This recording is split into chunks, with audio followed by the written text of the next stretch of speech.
कन्या राशि के जातक अगर इस समय विदेश जाना चाहते हैं तो उनके लिए बहुत ऑस्पिशियस होगा। इस समय उन्हें करियर के नए नए अवसर मिल सकते हैं। अगर वो नौकरी चेंज करना चाह रहे हैं तो ये समय बहुत ऑस्पिशियस है, उन्हें अवसर मिल सकते हैं। प्रेम संबंधों में भी उनकी प्रगाढ़ता बनी रहेगी।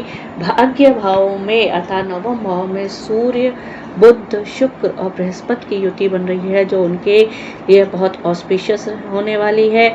इस समय अगर आप जो है अगर सही समय पर सही डिसीजंस लेते हैं तो आपकी आमदनी बहुत अच्छी होगी। हालांकि आपको अपने खर्चों पे थोड़ा कंट्रोल करके रखना पड़ेगा और स्वास्थ्य का थोड़ा ध्यान रखना पड़ेगा, अदरवाइज आपको थोड़े इश्यूज आ सकते हैं।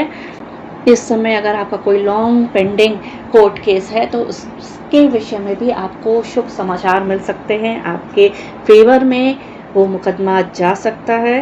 कार्य क्षेत्र में देखा जाए तो दशम भाव के स्वामी बुध नौवें भाव में है, जिससे आप अपने कार्य को अपने बहुत ही अच्छे तरीके से कर पाएंगे, अपने आप को बहुत अच्छे से प्रेजेंट कर पाएंगे। आपकी कम्युनिकेशन स्किल इस समय बहुत अच्छी रहेगी। इस समय का आप भरपूर लाभ उठाएं ताकि आप जीवन में तरक्की कर सकें।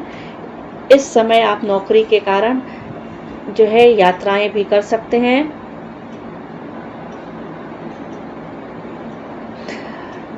चौदह जून के बाद जब बुध का गोचर दशम भाव में होगा, उस समय आपको आपकी नौकरी में और अधिक मजबूती प्रदान कराएंगे। आपकी स्थिति बहुत अच्छी होगी, आपका विश्वास इस समय बढ़ता जाएगा। 15 जून को सूर्य का भी गोचर जब दशम भाव में हो जाएगा तो ये समय ऐसा रहेगा जिसका आपको भरपूर सदुपयोग करना है, जिससे कि आप जीवन में तरक्की कर सके। अगर आप सरकारी नौकरी के लिए ट्राई कर रहे हैं तो हो सकता है आपको नौकरी मिल जाए, और अगर आप प्रमोशन एक्सपेक्ट कर रहे हैं तो आपको प्रमोशन भी इस समय मिल सकता है। व्यापार करने वाले जातक जो है वो इस चीज़ को ध्यान रखें कि 7वें भाव में राहु की स्थिति है, जो आपकी बुद्धि को बहुत प्रबल बनाएगी, और इस समय अगर आप सही डिसीजंस लेते हैं तो आपको व्यापार में भी लाभ मिल सकता है। भाग्य पक्ष आपके बहुत मजबूत रहेगा। 7वें भाव के स्वामी देव गुरु बृहस्पति 9वें भाव में है और 3 तारीख को वो उदित हो जाएंगे, जिससे आप अगर व्यापार से संबंधित कोई यात्राएं करते हैं तो आप बहुत सफलता मिलने की चांसेस है। व्यापार में बहुत प्रोग्रेस है। आप जो भी प्रोजेक्ट इस समय स्टार्ट करेंगे या प्रोजेक्ट को इम्प्लीमेंट करेंगे वो आपको बेनिफिशियल लॉन्ग रन में होने ही वाला है।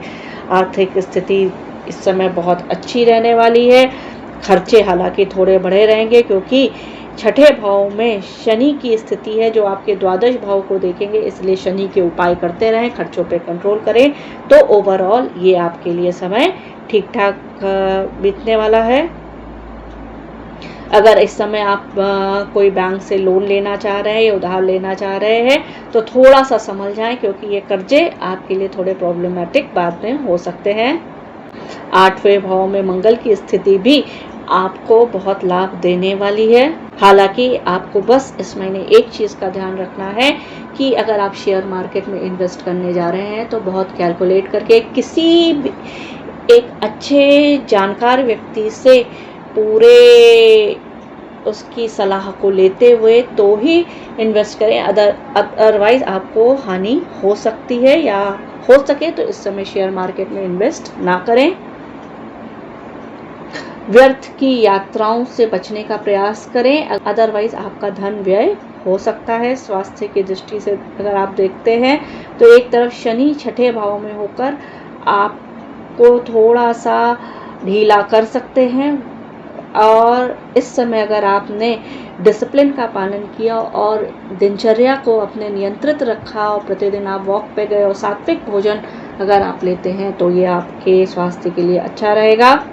8वें में मंगल की स्थिति आपको रक्त संबंधित समस्याएं दे सकती है, इसलिए आपको मंगल और शनि के उपाय करते रहना चाहिए। आपका रक्तचाप इस समय अनियमित हो सकता है, रक्त की कुछ अशुद्धि आपको हो सकती है। इस समय आपको बहुत ध्यान रखना है, सड़क पे आपके साथ कोई दुर्घटना हो सकती है, एक्सीडेंट हो सकता है। शनि और मंगल के उपाय इस समय आप करते रहें।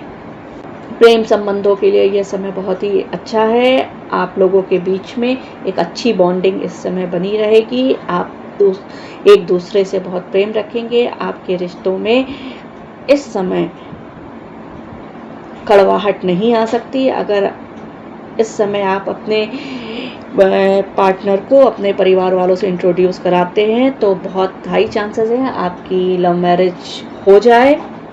आपके विवाह के इस समय अच्छे योग बन रहे हैं। अगर आप विवाहित हैं तो थोड़ा सा संभल जाइए, क्योंकि 7वें में राहु की स्थिति है और दूसरी ओर शनि और मंगल ग्रह भी आपके 7वें भाव को थोड़ा सा पीड़ित कर रहे हैं, जिसकी वजह से आपके वैवाहिक जीवन में थोड़ी समस्याएं आ सकती हैं। आपको शनि, मंगल और राहु तीनों के उपाय करने चाहिए। हनुमान जी की उपासना पूरे महीने करें।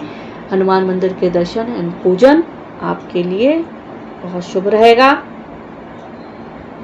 गलतफहमियों से बचने का इस समय आप प्रयास करें। एक दूसरे के प्रति लापरवाह बिल्कुल ना हो।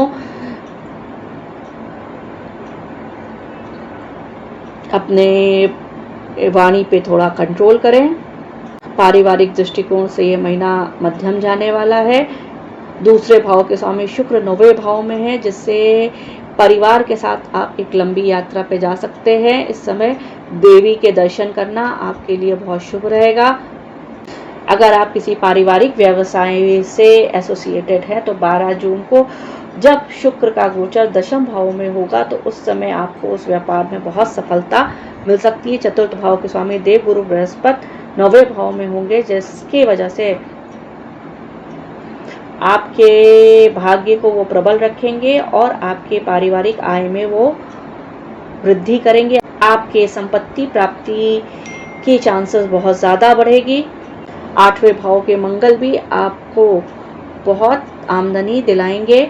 आपको बस इस समय अपने पिताजी के स्वास्थ्य का थोड़ा ध्यान रखना होगा और उनके साथ अपने संबंधों को मधुर रखना होगा। परिवार के साथ मिलजुल के रहना आपके लिए शुभ होगा। इस महीने को शुभ बनाने के लिए आप शनि के उपाय करिए। हनुमान जी की उपासना आपके लिए शुभ होगी। चींटियों को दाना डालना आपके लिए अच्छा रहेगा। आशा करती हूँ आपको ये वीडियो ज़रूर पसंद आया होगा। कृपया इसे लाइक, शेयर, सब्सक्राइब ज़रूर करें और अपने प्यारे कमेंट देना ना भूलें। नमः शिवाय।